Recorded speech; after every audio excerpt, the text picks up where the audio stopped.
Ignition sequence start. 3, 2, 1. Liftoff. We have a liftoff. Tower clear. We got a roll program.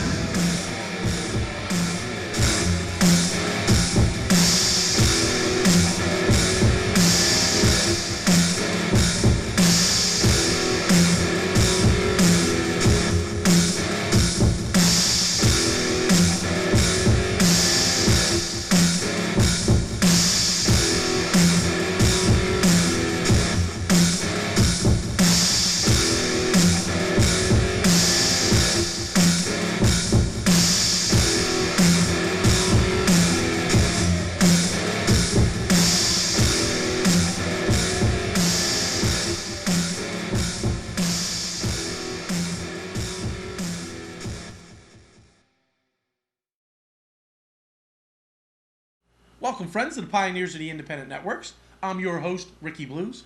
This is your co-host, Tim Walker.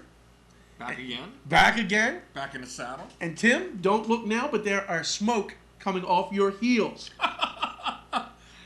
Yes. We are moving around, presenting a lot of information at the inception stage of what we today know as the independents. It's been a long, windy road. It has, and we're going to continue this week's.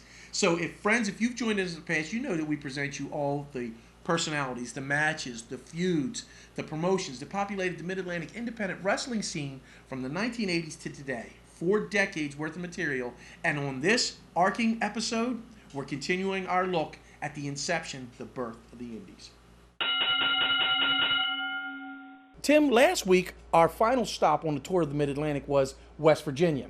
And we introduced our fans to the concept that there was a number of organizations around that used West Virginia, but a lot of organizations in the Mid-Atlantic visited West Virginia for the simple fact that that's where they ended their feuds. Ergo, that's why we ended there last week. There was a couple reasons behind that, and we've talked about them, that there was no commission, no taxes, so you could get a little bit bloody, if you would, in West Virginia. Wild and wonderful West Virginia. But West Virginia also played a big part in another area. Now, obviously, we've got it connected to the Mid-Atlantic.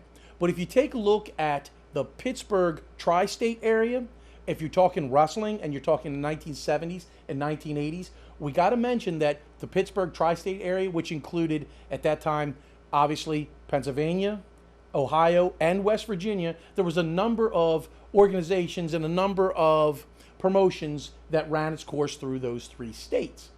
And Tim, one of the most important figures that come out of that era was a wrestler by the name of Lord Zoltan. Now, that name should ring bells for a lot of people. Lord Zoltan debuted in 1976. He was involved in a lot of the tri-state promotions, the Pittsburgh tri-state promotions, including in 1979 in Three Rivers Wrestling, which was housed right in Pittsburgh. Also in 1982-83, Ohio Championship Wrestling. And later Zoltan moved to the World Wrestling Association, but it was Dick the Bruiser's incarnation of the WWA. And he also moved into Steel City Wrestling, which had been the early 1990s. So a lot of those organizations ran in that tri-state area. And they moved into West Virginia, too, using that as a great stomping grounds. So West Virginia has to tie intrinsically into Ohio and, again, back into Pennsylvania. We've not talked much about Ohio because we don't classify that as the Mid-Atlantic. But there was a lot of good guys that come out of Ohio as well that we got to mention. Obviously, Charlie Fulton, who was tied into the Monster Factory. Cleveland, Ohio was one of locations for the Monster Factory School. There was 4 locations, Baltimore, Maryland. The home office, which was in New Jersey, Charlie's version, which was in Cleveland, Ohio, and the version that was in Ontario, Canada. So there's a lot of things that tie in. Also have to look at our friend Preston Steele, who was very big throughout the early 80s. I think he debuted in 1982 or 83. He was trained by Dominic DeNucci and worked extensively throughout that Ohio Valley and that Pittsburgh tri-state area. But Tim, I'm going to go back real quick just to touch on Lord Zoltan, because one of the things that I need to mention, because he was a very, very important figure in the development of moving from the outlaw territories into the indie territories. I mean, Three Rivers Wrestling was really considered an outlaw, moved in again to Ohio Championship Wrestling and the sorts. But Zoltan has been around for a long time, and he's been recognized for his contributions because he's one of those guys that continuously paid it forward. As a matter of fact, in 2013, while I was attending the Cauliflower Alley Club convention, he was honored with the Humanitarian Award, and we're speaking about Lord Zoltan. And that's because he developed so many different organizations that actually proved out to be donations for charity. He opened, and it's still a tournament that goes on. It's an annual tournament. It's the, I think it's the Western Pennsylvania Deaf Wrestle Fest, which is for the Western Pennsylvania School for the Deaf. And Zoltan's raised over $100,000 for them. He's done Toys for Tots. He's done so many charity things. So our friends at CAC, California Alley Club, Cauliflower Alley Club, have paid it forward and recognized him as a humanitarian in the wrestling business. I think we really owe a lot of thanks to those individuals who are pioneers of the independent networks. Oh, 100%. And that's why we've spent the last several parts of this episode fleshing out and speaking about these folks because we feel so passionate about it. We need to make sure that everyone knows history of the independents because it ties in with anything that you deal with the wrestling world. If it wasn't for them, wrestling in this day and age would not be the same that you see. Think of all the time and effort and miles that these pioneers dedicated to wrestling. And they did. Wasn't a lot of pay with it. A lot of times that was the case. Yep. And they did it out of love of, and like you mentioned earlier, having a little bit of foresight for the future, saying, we're developing something, and this can be carried on. And they did. And I'm so proud of the history that's there. And I would suggest that folks, if you're a historian, you're an archivalist, you are someone who's interested in this business, don't just know what's going on today. Research, find out for yourself. Get out there, dig into it, because you will see incredible ties with incredible people in incredible places that you never dreamed of. They really did pave the road. So Tim, if you took a look at those early lobby cards, no matter what state you were in, no matter what organization you were working for, you would notice that those same few names over and over and over again were always on the cards. And we're talking about the guys and girls who are the true pioneers, the true godfathers of the independent movement. Names like the Cheetah Kid, Max Thrasher, DC Drake, Larry Winters, Lethal Larry Cameron, Tony Stetson, Johnny Hotbody, Tom Brandy, and of course, our old friend, Mike King Kalua. So Tim, what I want to do now with saying that is I want to take you back to April of 2014 to the Maryland Wrestling Federation induction for their Hall of Fame and the speech that King Kalua gave. Let's tune in.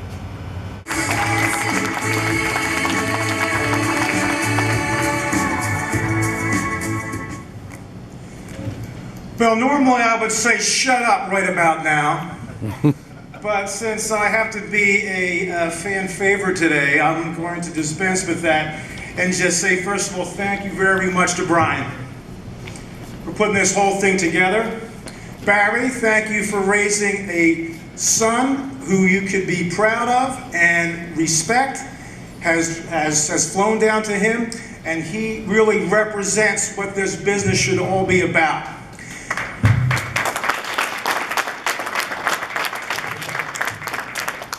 And that deals with respect. Everyone here at these tables are all my friends.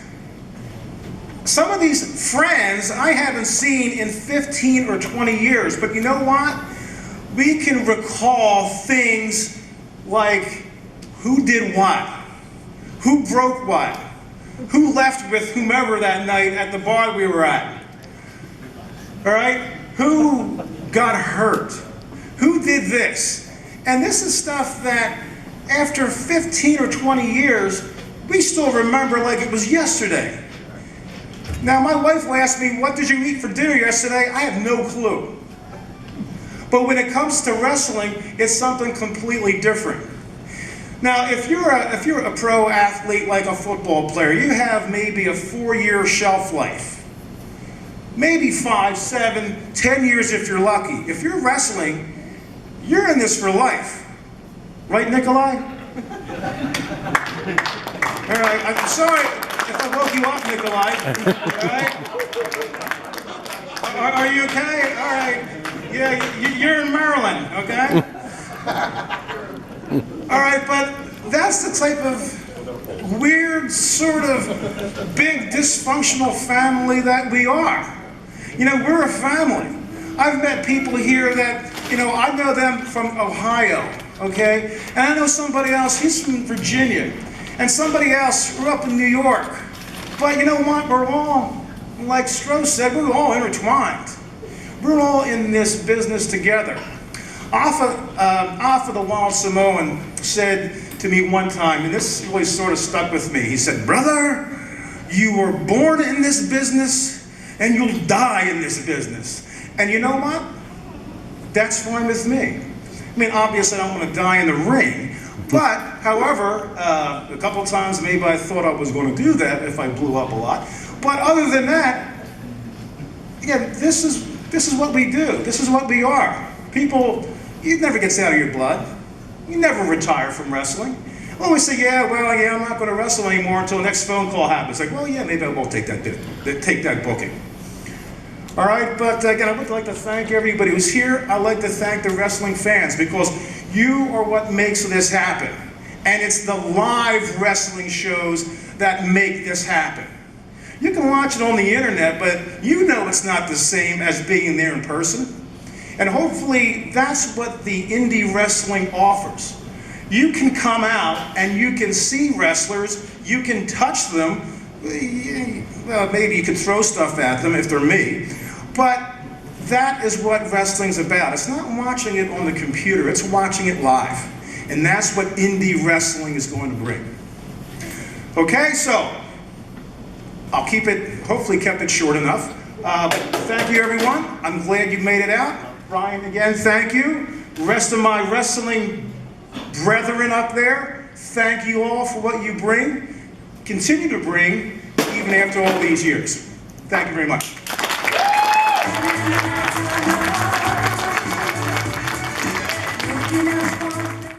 Wow, we've really taken you for a trip throughout the Mid-Atlantic states. We have. Now, when we think about the Mid-Atlantic, we think about traveling. And when I think about traveling, I think about the ladies at that time. And boy, did they put on a traveling show. A lot of good ladies. We're talking about Russie the Fox. We're talking about Heidi Lee Morgan. We're talking about Linda Dallas, Wendy Richter. Bambi, Peggy Lee Leather. Absolutely. Misty Blue Sims. What a big role in independent wrestling the ladies played. And I think it's so oftentimes overlooked. Promoters like Ed Zahn and Dick Kerkhoff were really key in putting a spotlight on ladies wrestling. And Dave Lehigh as well. They did. They focused on it. It was a big part of their organization. They developed a championship for them. And it was something that was added to the card that wasn't just a throwaway because these ladies were workers and they could go. It was a special attraction. It absolutely was. When I think about ladies wrestling, I always dote on Heidi Lee Morgan. Talk about a true professional and a great performer. You know some of her history? A little bit. Educate us, Tim. Tell us a little bit. One of my favorite lady wrestlers of all time, Heidi Lee Morgan. Mm-hmm. And we were talking about some of these other promotions like the NWF. Mm-hmm.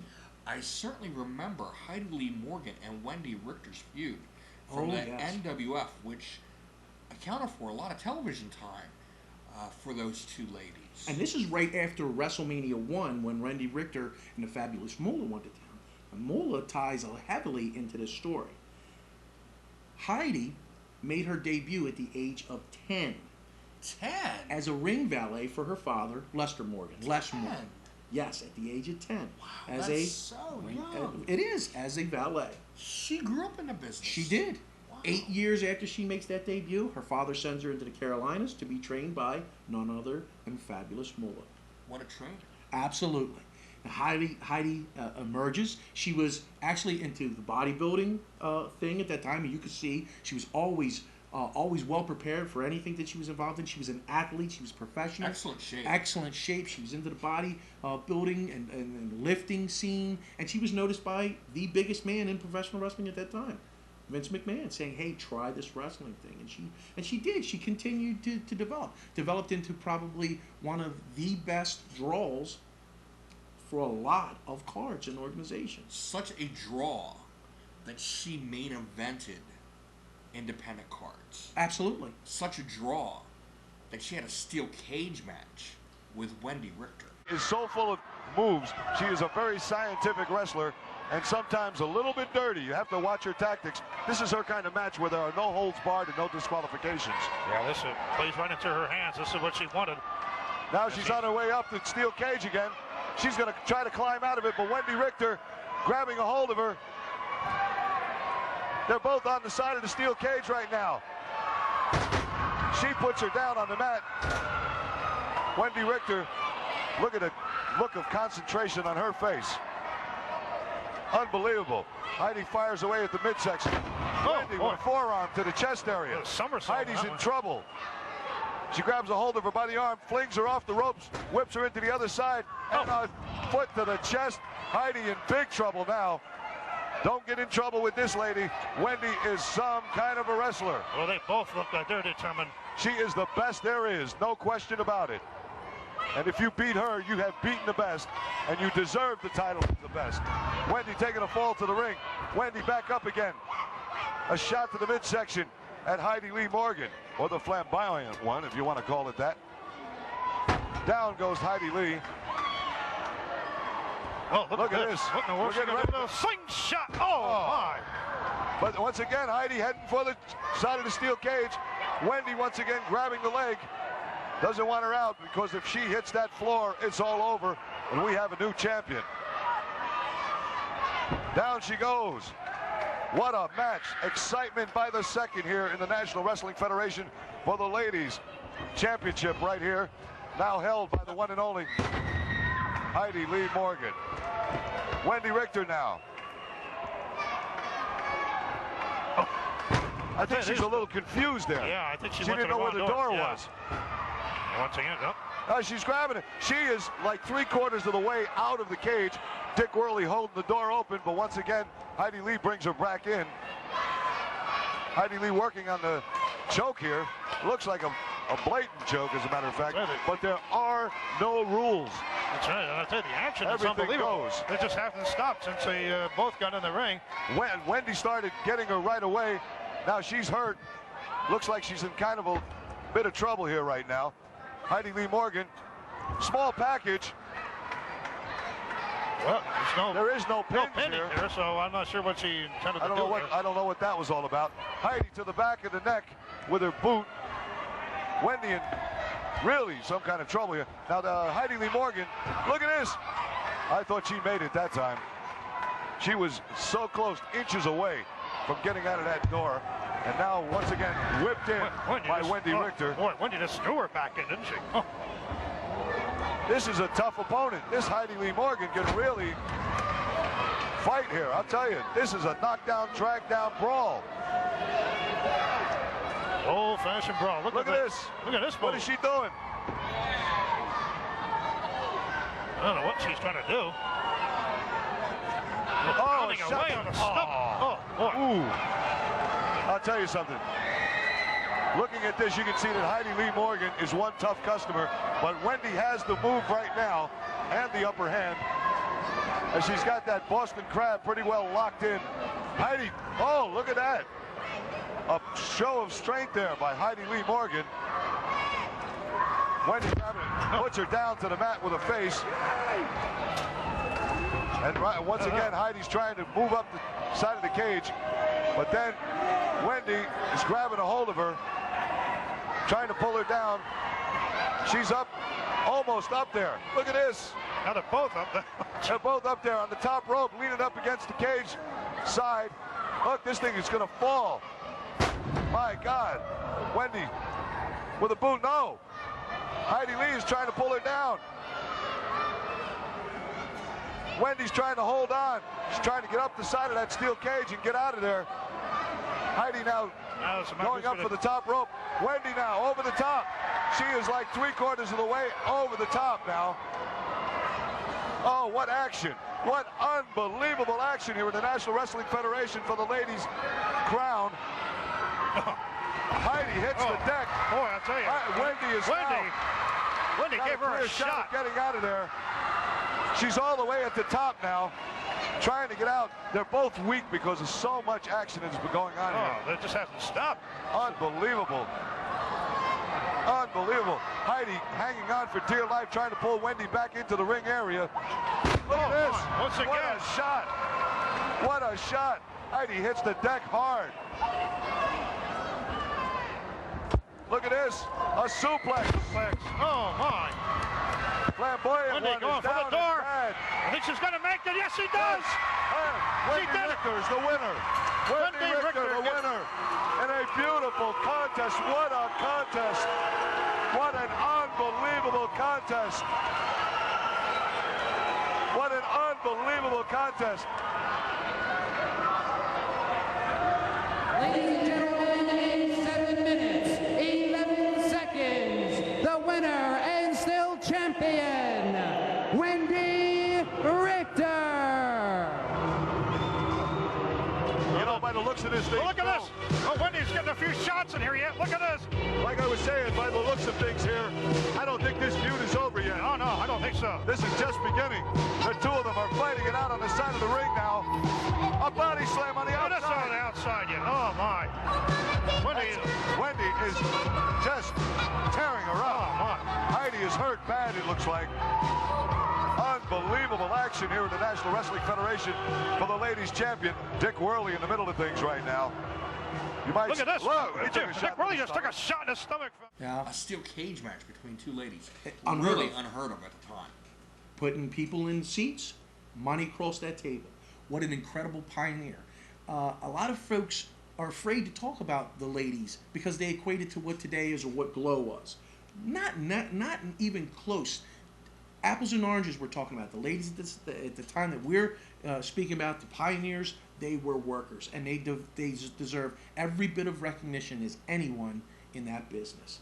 I agree, and it really wasn't some sort of TNA show or something like that, because Heidi was always appropriately dressed. Yes. And always put the spotlight on the wrestling.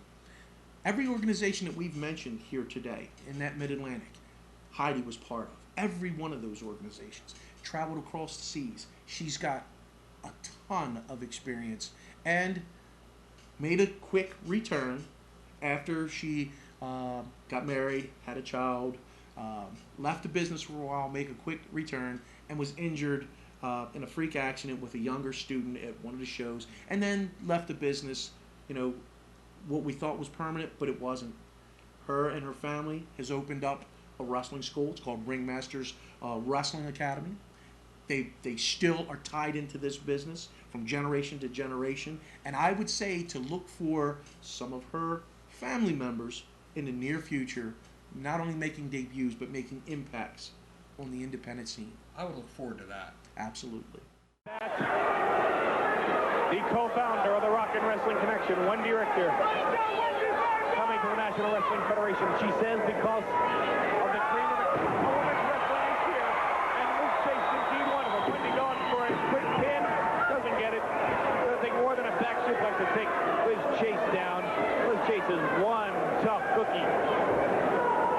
Headbutt. That's something you don't see in women's wrestling that often. Liz Chase is a tough gal. Probably the toughest in ladies wrestling today. She's been waiting for this. Wendy can brawl with the best of them. She kicks Liz down. Liz down, flipping over onto her stomach. Wendy with the drop kick. Liz is down. Wendy go for the pin. I don't think she's going to the right. She's not going to get it. Liz kicks out. Liz on her feet first. Liz driving Wendy down into the mat. And the fans show their displeasure. Liz backing her into the corner. Liz with another headbutt. This is unbelievable, this Liz Chase. Bulldog! That could be it. This could be the upset in ladies wrestling of the year. Liz Chase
situation before.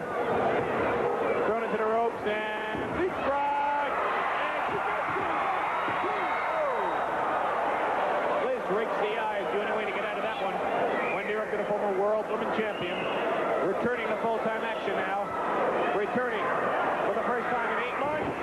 1, 2. Oh, man, was that close. Returning for the first time in 8 months to full-time wrestling action. And we, as the National Wrestling Federation, are lucky that she shows up. And return. Another quick street down. Liz is a tough lady to beat. Liz Chase now, picking Wendy Richter up. I wouldn't call this match as to the winner if you paid me to. It's too close. I like to say Wendy Richter, but the odds are that Wendy wins almost every match. But I would never bet against Liz Chase. I've only seen her lose once, and the circumstances were questionable. And she is just so mean, so tough, so bad. She's lost quite a bit of weight. She's in deep training. She's been lifting weights. She has those gloves on her hand. I have no idea why. Now she's bringing in Wendy the hard way. Wendy now blocking it, and now she brings it back to Liz Chase. Wendy Richter coming back into the ring. Liz is down.